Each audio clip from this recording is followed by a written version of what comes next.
সুপ্রিয় শিক্ষার্থী বন্ধুরা, তোমরা যারা 2024 সালে উচ্চ মাধ্যমিক পরীক্ষা দেবে, তোমাদের জন্য ইতিহাস বিষয়ের আজকের আমাদের বিশেষ প্রশ্নপত্র উত্তর সহ ভিডিও। অনস্ক্রিন তোমরা দেখতে পাচ্ছ এই প্রশ্নপত্রটি তৈরি করেছে West Bengal Council of Higher Secondary Education, অর্থাৎ উচ্চ মাধ্যমিক শিক্ষা সংসদ বোর্ডের প্রশ্নপত্র। হ্যাঁ বন্ধুরা, তোমরা ঠিকই শুনেছ, বোর্ডের প্রশ্নপত্র। এই প্রশ্নপত্রটি আমি তৈরি করিনি। এই প্রশ্নপত্রটিতে বলা প্রতিটি বড় প্রশ্ন ছোট প্রশ্ন তোমাদের পরীক্ষার জন্য অত্যন্ত গুরুত্বপূর্ণ।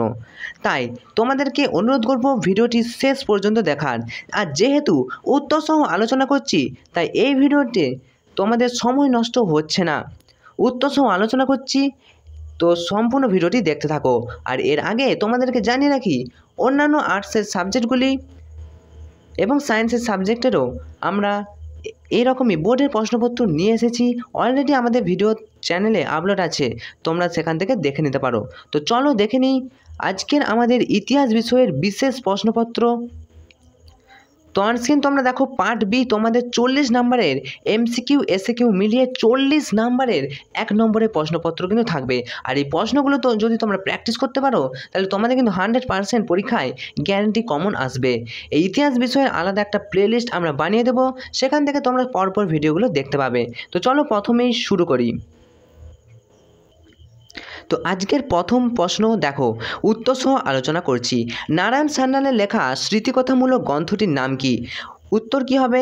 দেখো, নারায়ণ সান্যালের লেখা স্মৃতিকথামূলক গ্রন্থটির নাম হলো আমি নেতাজিকে দেখেছি। নেক্সট প্রশ্ন, টিএসিনের সন্ধি স্বাক্ষরিত হয় কত সালে?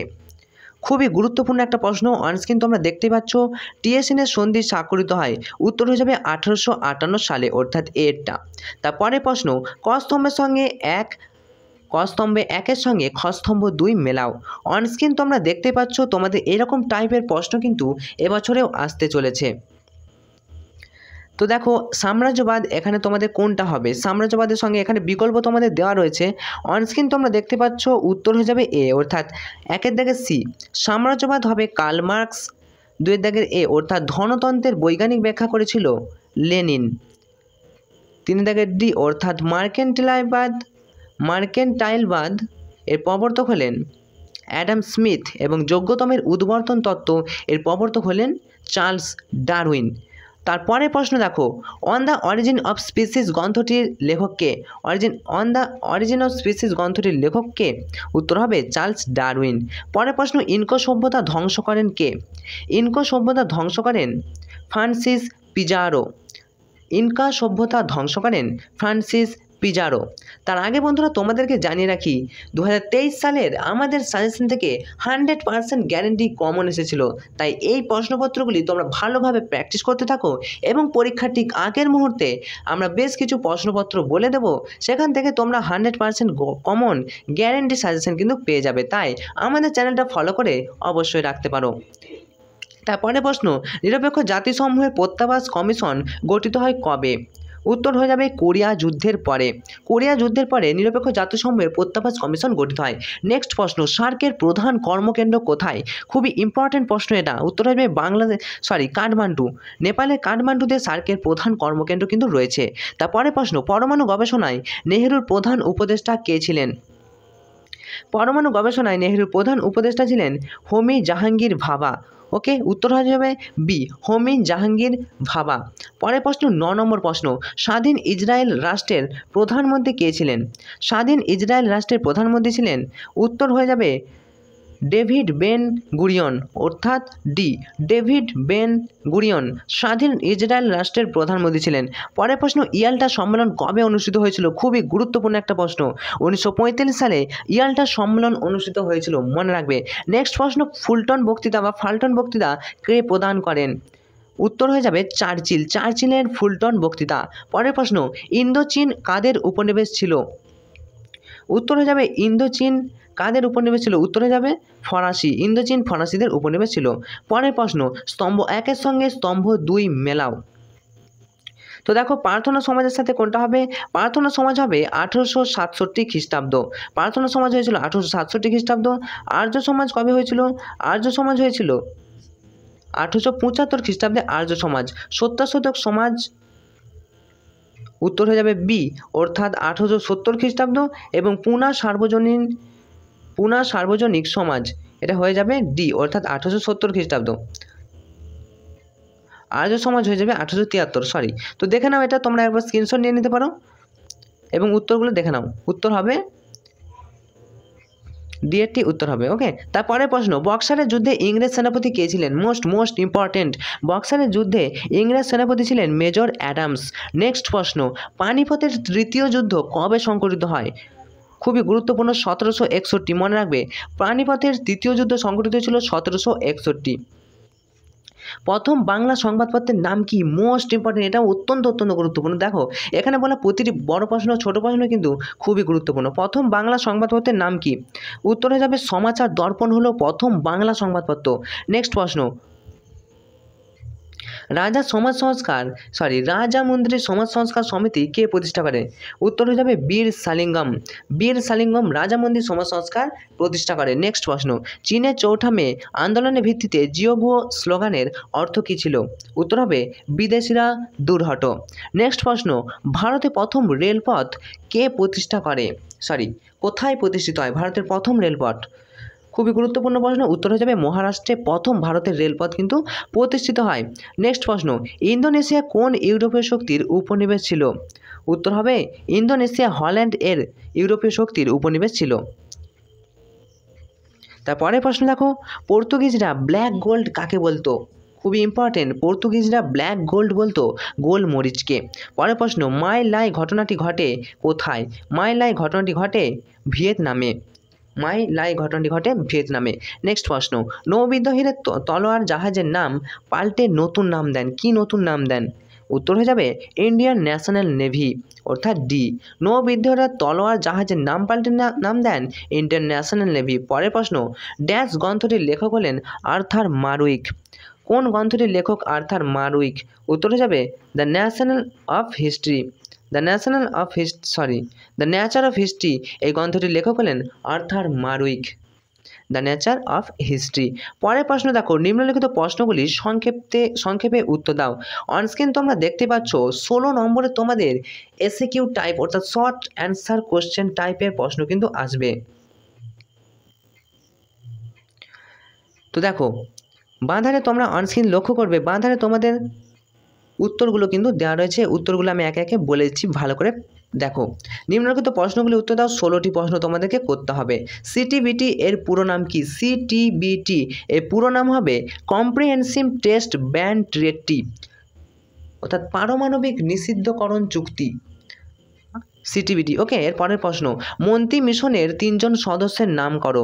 উত্তর হয়ে যাবে মন্ত্রী মিশনের 3 জন সদস্য হলেন Sir Pethick Lawrence, Sir Stafford Cripps এবং এভি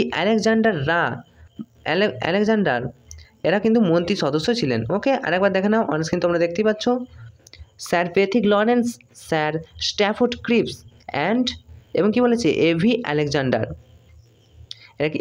এরা কিন্তু 3 জন মন্ত্রী সদস্য, মন্ত্রী মিশনের 3 জন সদস্য। অথবা দেওয়া থাকবে দেখো, কবে কোন জাহাজে সর্বপ্রথম নৌ বিদ্রোহ শুরু হয়?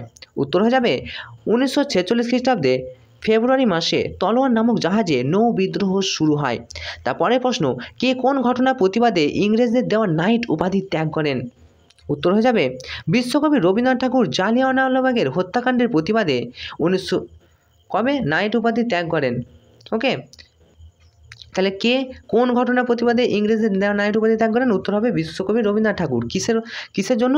জালিয়ানওয়ালাবাগের হত্যাকাণ্ডের প্রতিবাদে। তারপরে প্রশ্ন দেখো, গোয়া দমনদিউ কখন ভারতের অন্তর্ভুক্ত হয়? গোয়া এবং দমনদিউ ভারতের অন্তর্ভুক্ত কখন হয়? উত্তর হয়ে যাবে 1961 খ্রিস্টাব্দের 17ই ডিসেম্বর।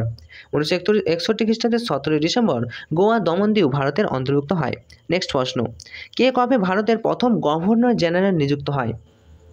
উত্তর হয়ে যাবে ভারতের বাংলার গভর্নর ওয়ারেন হেস্টিংস 1773 খ্রিস্টাব্দে ভারতের প্রথম গভর্নর জেনারেল নিযুক্ত হয়। তাহলে উত্তর হবে ওয়ারেন হেস্টিংস। নেক্সট প্রশ্ন, কবে এবং কাদের মধ্যে অথবা দেখো বেসিনের চুক্তি স্বাক্ষরিত হয়? বেসিনের চুক্তি কবে কাদের মধ্যে স্বাক্ষরিত হয়? উত্তর হয়ে যাবে বেসিনের চুক্তি স্বাক্ষরিত হয় 1802 খ্রিস্টাব্দে মারাঠা পেশোয়া দ্বিতীয় বাজিরাও ও ইংরেজদের মধ্যে বেসিনের চুক্তি স্বাক্ষরিত হয়। 1802 খ্রিস্টাব্দে মারাঠা পেশোয়া দ্বিতীয় বাজিরাও ও ইংরেজদের মধ্যে পেশোয়া চুক্তি স্বাক্ষরিত হয়। নেক্সট প্রশ্ন,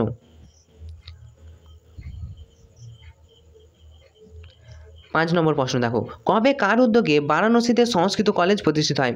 উত্তর হয়ে যাবে 1802 খ্রিস্টাব্দে মারাঠা পেশোয়া দ্বিতীয় বাজিরাও ও ইংরেজদের মধ্যে বেসিনের চুক্তি স্বাক্ষরিত হয়। নেক্সট প্রশ্ন, পুঁজিবাদ কি? উত্তর দেখে নাও, পুঁজিবাদ কি? উত্তর হয়ে যাবে পুঁজিবাদ হলো একটি বিশেষ অর্থনৈতিক ব্যবস্থা যার মাধ্যমে ব্যবসায়ীরা অতি অল্প সময়ে মুনাফা অর্জন করতে পারে।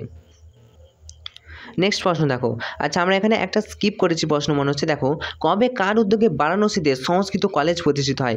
উত্তরটা হয়ে যাবে 1791 খ্রিস্টাব্দে জোনাথন ডানকানের উদ্যোগে বারাণসীতে সংস্কৃত কলেজ কিন্তু প্রতিষ্ঠিত হয়। তারপরের প্রশ্ন, পুঁজিবাদ কি? খুবই গুরুত্বপূর্ণ প্রশ্নের উত্তরটা তোমরা দেখতে পাচ্ছ অনস্ক্রিন। পুঁজিবাদ হলো একটি বিশেষ অর্থনৈতিক ব্যবস্থা যার মাধ্যমে ব্যবসায়ীরা অতি অল্প সময়ে মুনাফা কিন্তু অর্জন করতে পারে। এটা এমন একটা অর্থনৈতিক ব্যবস্থা যার মাধ্যমে ব্যবসায়ীরা অতি অল্প সময়ে অর্থাৎ কম সময়ে কিন্তু মুনাফা অর্জন করতে পারে। এটাই হলো পুঁজিবাদ। তারপরের প্রশ্ন দেখো, 7 নম্বর প্রশ্ন, কোন মার্কিন সর্বপ্রথম জাপানে পদার্পণ করেন? উত্তর হয়ে যাবে জাপানে সর্বপ্রথম মার্কিন সেনাপতি কমাডোর ম্যাথু পেরি পদার্পণ করেন। জাপানে সর্বপ্রথম মার্কিন সেনাপতি কমাডোর ম্যাথু পেরি এরা কিন্তু পদার্পণ করেন। তারপরে প্রশ্ন দেখো, উপনিবেশীকরণ বলতে কি বোঝো? 8 নম্বর প্রশ্ন, উত্তর হয়ে যাবে ঔপনিবেশিক শক্তির অধীনতা থেকে উপনিবেশগুলি মুক্তির ঘটনাকে উপনিবেশীকরণই বলা হয়। তারপরের প্রশ্ন, স্বাধীনতা পরবর্তীকালে কোন কোন দেশীয় রাজ্য ভারতভুক্ত হয়? দেখো অনস্ক্রিন দেখতে পাচ্ছ। তো এর প্রশ্নের উত্তর হবে স্বাধীনতা পরবর্তীকালে কোন দেশীয় রাজ্য ভারতের অন্তর্ভুক্ত হয়ে যায়? উত্তরটা হয়ে যাবে হায়দ্রাবাদ, কাশ্মীর ও জুনাগড় ভারতভুক্ত হয়। ওকে, স্বাধীনতার পরবর্তীকালে হায়দ্রাবাদ, কাশ্মীর এবং জুনাগড় ভারতের অন্তর্ভুক্ত হয়ে যায়। তারপরে প্রশ্ন, নাসের কেন সুয়েজ খাল জাতীয়করণ করেন? উত্তর হবে হায়দ্রাবাদ, কাশ্মীর ও ব্রিটেন নীল নদের উপর আসওয়ান বাঁধ নির্মাণের জন্য ঋণদানে সম্মত হলে পরে তা বাতিল করায় ক্ষুব্ধ নাসের প্রতিশোধ গ্রহণের জন্য সুয়েজ খাল 1956 খ্রিস্টাব্দে জাতীয়করণ করে দেয়। তারপরের প্রশ্ন দেখো, অথবা দেওয়া থাকবে এরকম একটি প্রশ্ন, জেনেভা সম্মেলন কত খ্রিস্টাব্দে অনুষ্ঠিত হয়? উত্তর, ইন্দোচীন সমস্যার সমাধানকল্পে 1954 খ্রিস্টাব্দের 8ই মে জেনেভা সম্মেলন কিন্তু অনুষ্ঠিত হয়। ওকে, মনে রাখবে জেনেভা সম্মেলন 1954 8ই মে। নেক্সট প্রশ্ন, জাপান কবে মার্কিন নৌঘাঁটি পার্ল হারবার আক্রমণ করে? জাপান কবে মার্কিন নৌঘাঁটি পার্ল হারবার আক্রমণ করে? উত্তর হবে জাপান 1941 সালে 7ই ডিসেম্বর কী করে মার্কিন নৌঘাঁটি পার্ল হারবার আক্রমণ করে। নেক্সট প্রশ্ন চলে যাব, স্বরাজ দল কারা কত খ্রিস্টাব্দে প্রতিষ্ঠা করে? উত্তর হয়ে যাবে স্বরাজ দল কারা কবে কত খ্রিস্টাব্দে প্রতিষ্ঠা করে স্বরাজ্য দল? উত্তর হবে 1923 খ্রিস্টাব্দে চিত্তরঞ্জন দাস এবং মতিলাল নেহেরু এরা দুজনে কী করেছিল স্বরাজ্য দল কিন্তু প্রতিষ্ঠা করেছিল।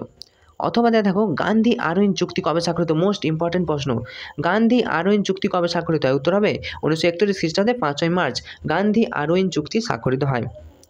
নেক্সট প্রশ্ন, প্রার্থনা সমাজ কবে প্রতিষ্ঠিত হয়? 13 নম্বর প্রশ্নের উত্তরে দেখো, প্রার্থনা সমাজটা প্রতিষ্ঠা করে তোমাদেরকে জানিয়ে রাখি আত্মারাম পাণ্ডুরঙ্গ প্রার্থনা সমাজ প্রতিষ্ঠা করে। তো উত্তরটা হবে 1867 খ্রিস্টাব্দে। নেক্সট প্রশ্ন, 1784 খ্রিস্টাব্দে কলকাতায় কি প্রতিষ্ঠিত হয়? উত্তর হবে 1784 খ্রিস্টাব্দে কলকাতায় এশিয়াটিক সোসাইটি প্রতিষ্ঠিত হয়। নেক্সট প্রশ্ন, মেগলে কে ছিলেন? উত্তর হবে টমাস ব্যাবিংটন মেগলে ছিলেন লর্ড বেন্টিংয়ের আইন সচিব। নেক্সট প্রশ্ন, ভারতবর্ষের আমলাতন্ত্রের জনক কে? উত্তর হবে ভারতবর্ষের আমলাতন্ত্রের জনক হলো লর্ড কর্নওয়ালিস। ওকে, ভারতবর্ষের আমলাতন্ত্রের জনক হলো লর্ড কর্নওয়ালিস। অথবা দেখো, টাইপিং শব্দের অর্থ কী? টাইপিং শব্দের অর্থ হলো মহান শান্তি। নেক্সট প্রশ্ন দেখো, 16 নম্বর প্রশ্ন, ভারতে আসার জলপথ কে আবিষ্কার করেন? উত্তর হবে ভারতে আসার জলপথ আবিষ্কার করেন ভাস্কো দা গামা। পরের প্রশ্ন, সাম্রাজ্যবাদ সম্পর্কে লেনিনের বক্তব্য কী? উত্তর হবে সাম্রাজ্যবাদ সম্পর্কে লেনিনের বক্তব্য ছিল পুঁজিবাদের একচেটিয়া পর্যায়। সাম্রাজ্যবাদ সম্পর্কে লেনিনের বক্তব্য ছিল যে সাম্রাজ্যবাদ হলো পুঁজিবাদের একচেটিয়া পর্যায়। তো এই ছিল তোমাদের 40 নম্বরে এমসিকিউ এবং এসিকিউ, যা আমি তোমাদের উত্তর সহ আলোচনা করে দিয়েছি। এরপর তোমরা দেখো বড় প্রশ্নগুলো একবার দেখে নাও। এখান থেকে বলা প্রতিটি প্রশ্ন কিন্তু তোমাদের জন্য অত্যন্ত গুরুত্বপূর্ণ। তোমরা দেখতে পাচ্ছ অনস্ক্রিন যে কোনো 5টি কিন্তু প্রশ্নের উত্তর দিতে হবে। এই জন্য 8 × 5 অর্থাৎ 40 নম্বর কিন্তু তোমাদের থাকছে। 5টি প্রশ্ন 8 নম্বরে। প্রথম প্রশ্ন দাগ নাও, তোমাদের যে সহায়িকা বা তোমাদের বইয়ে দাগ নিয়ে নিতে পারো অথবা খাতায় লিখে রাখতে পারো। লোককথা বলতে কী বোঝায়, উদাহরণ দিয়ে ব্যাখ্যা করো। ইতিহাস রচনার ক্ষেত্রে লোককথা কীভাবে সাহায্য করে। নেক্সট প্রশ্ন, মার্ক্সীয় তত্ত্বের ধারণায় সাম্রাজ্যবাদ সম্পর্কে লেনিনের ভাবধারা আলোচনা করো। 3 নম্বর প্রশ্ন, চিরস্থায়ী বন্দোবস্ত প্রবর্তনে পটভূমি কী ছিল? এই বন্দোবস্ত বাংলা গ্রামীণ সমাজের উপর কী প্রভাব ফেলেছিল? অথবা দিয়ে একটা প্রশ্ন করতে পারো, ক্যান্টন বাণিজ্য বলতে কী বোঝো? চীনের উপর আরোপিত বৈষম্যমূলক চুক্তি পর্যালোচনা করো। আজকে 4 নম্বর প্রশ্ন দেখো, ভারতের ইতিহাসে নিম্নবর্গীয় গোষ্ঠী বলতে কী বোঝো? ইস্ট ইন্ডিয়া কোম্পানি আমলে আদিবাসী শ্রেণীর আন্দোলন সংক্ষেপে বিবৃত করো। এবার খণ্ড খ থেকে দেখো 5 নম্বর প্রশ্ন, 50-এর মন্বন্তরের কারণ আলোচনা করো। মন্বন্তরের পরিস্থিতিতে সরকারের ভূমিকা আলোচনা করো। নেক্সট প্রশ্ন, জালিয়ানওয়ালাবাগের হত্যাকাণ্ডের প্রেক্ষাপট কী ছিল? এই হত্যাকাণ্ডের বিরুদ্ধে ভারতীয়দের প্রতিক্রিয়া আলোচনা করো। নেক্সট প্রশ্ন, ট্রুম্যান ও মার্শাল পরিকল্পনা কী ছিল? ইউরোপে কিভাবে পরস্পর বিরোধী সামরিক জোট গড়ে ওঠে? তারপরে প্রশ্ন অথবা দিয়ে দেখো, জোট নিরপেক্ষ আন্দোলনের উদ্দেশ্য কী ছিল? জোট নিরপেক্ষ আন্দোলনে ভারতের ভূমিকা কী? মোস্ট ইম্পর্টেন্ট প্রশ্ন। তারপরে প্রশ্ন দেখো, ভারতের আর্থিক পরিকল্পনায় সমাজতান্ত্রিক ভাবধারার প্রভাব কতটা ছিল? স্বাধীন ভারতের অর্থনীতিতে উদারনীতি পর্যালোচনা করো। তো এই ছিল তোমাদের বড় প্রশ্ন এবং ছোট প্রশ্ন নিয়ে আজকের আমাদের ইতিহাস বিষয়ের বিস্তারিত আলোচনা। এই রকমই ইতিহাস ছাড়াও অন্যান্য বিষয়ের সাবজেক্টগুলির এরকমই বোর্ডের প্রশ্নপত্র উত্তর সহ আলোচনা পেতে চাইলে অবশ্যই আমাদের চ্যানেলের সাথে জুড়ে থাকতে পারো এবং চ্যানেলটি সাবস্ক্রাইব করে পাশে থাকা নোটিফিকেশন অল সিলেক্ট করে রাখতে পারো, যাতে এরকম ভিডিও কখনোই না মিস হয়। আর তোমাদের উচ্চ মাধ্যমিক পরীক্ষায় যাদের রেজাল্ট ভালো করার ইচ্ছা আছে অবশ্যই চ্যানেলটি সাবস্ক্রাইব করবে এবং বন্ধুদেরকেও এই চ্যানেলটি সম্পর্কে জানাবে, কারণ এর আগের বছর অর্থাৎ 2023 সালে আমাদের চ্যানেল থেকে 100% গ্যারান্টি কমন এসেছিল, যা আমি মুখেই বলছি না, সেই ভিডিও তোমরা আমাদের চ্যানেলে রয়েছে, সেই ভিডিও তোমরা দেখে নিতে পারো। যাই হোক, তোমাদের উচ্চ মাধ্যমিক পরীক্ষা, টেস্ট পরীক্ষা এবং উচ্চ মাধ্যমিক ফাইনাল পরীক্ষার জন্য আগাম শুভেচ্ছা, অভিনন্দন, শুভ কামনা রইল। Enjoy exam, all the best.